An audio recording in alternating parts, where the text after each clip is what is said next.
ایک بزرگ نے بہت خوبصورت بات کی ہے، کہا کہ لوگوں، شریعت کو آپ ایک ڈاکٹر کے نسخے کے مطابق سمجھیں، کہ گویا کہ وہ ایک نسخہ ہے، ایک ڈاکٹر کا لکھا ہوا نسخہ ہے، اور ڈاکٹر کے لکھے ہوئے نسخے کے اندر دونوں چیزیں اہمیت رکھتی ہیں۔ اگر آپ اس کی بتلائی ہوئی مقدار سے کم تعداد کریں گے یا نئی دوائی لیں گے، جسے غفلت کہتے ہیں، کوتاہی کہتے ہیں، تو بھی آپ کو فائدہ نہیں ہوگا، شفا نہیں ہوگی۔ اور اگر آپ کہیں گے نہیں، یہ تو بڑی فائدہ مند چیز ہے، میرے مرض کا علاج ہے، میری بیماری کا علاج ہے، ڈاکٹر نے 2 لکھی ہیں اور آپ 6 لینا شروع کر دیں گے، اس کو کہتے ہیں غلو، زیادتی کرنا، بڑھا دینا۔ کہ غلو فی الدین ایسی بیماری ہے، ایسا عیب اور ایسی کوتاہی ہے، جس قوم میں اور معاشرے میں آ جائے کہ وہ اپنے دین کے بارے میں غلو کا شکار ہو جائیں، تو پھر وہ گمراہی کے راستے پہ چل پڑتے ہیں، تباہی کے راستے پہ چل پڑتے ہیں۔ ایک حدیث مبارکہ میں اللہ کے رسول صلی اللہ علیہ وسلم نے بھی فرمایا، ایاکم والغلو فی الدین، اے میرے امتیوں، بچو غلو، دین کے بارے میں غلو کرنے سے بچو، کیونکہ تم سے پہلے بہت سی قومیں اس عمل کی وجہ سے گمراہ ہو گئی، ہلاک ہو گئی۔ ایک اور حدیث مبارکہ میں اللہ کے رسول صلی اللہ علیہ وسلم نے 3 مرتبہ فرمایا، ہلک المتنطعون، ہلک المتنطعون، ہلک المتنطعون، ہلاک ہو گئے، ہلاک ہو گئے۔ یہ متنطع کون ہے؟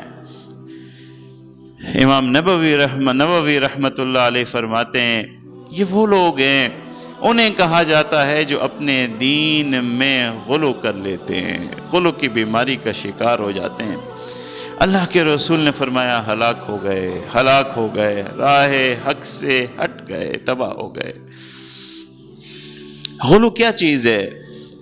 کب یہ سمجھا جائے کہ غلو دین کے اندر غلو ہو رہا ہے؟ یاد رکھیے، کوئی اجتماعی صورت نہیں ہوتی ہے، اجتماعی صورت نہیں کہ دین کے ہر حکم میں غلو کرنے لگ جائیں گے، تب تباہ ہوں گے، تب گمراہ ہوں گے۔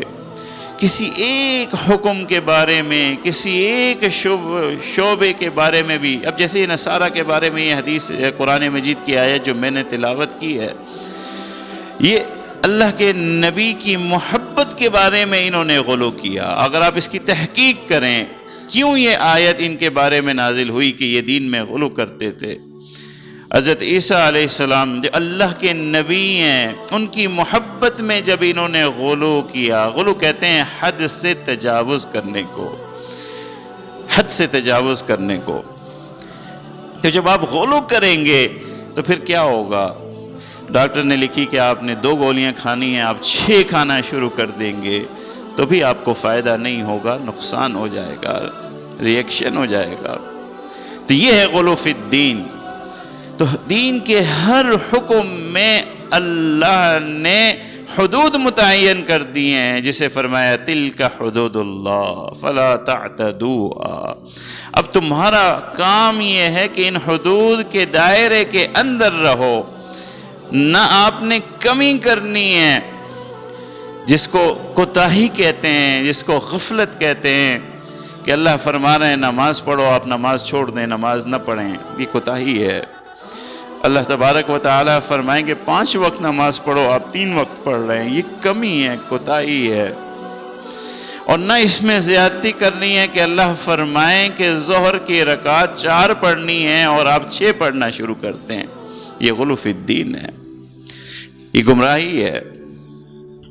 تو جس طرح کمی اور کوتاہی، غفلت بھی دین میں نقصان دہ ہے، اسی طرح غلو فی الدین بھی انسان کو گمراہ کر دینے والی چیز ہے، راہ حق سے ہٹا دینے والی چیز ہے۔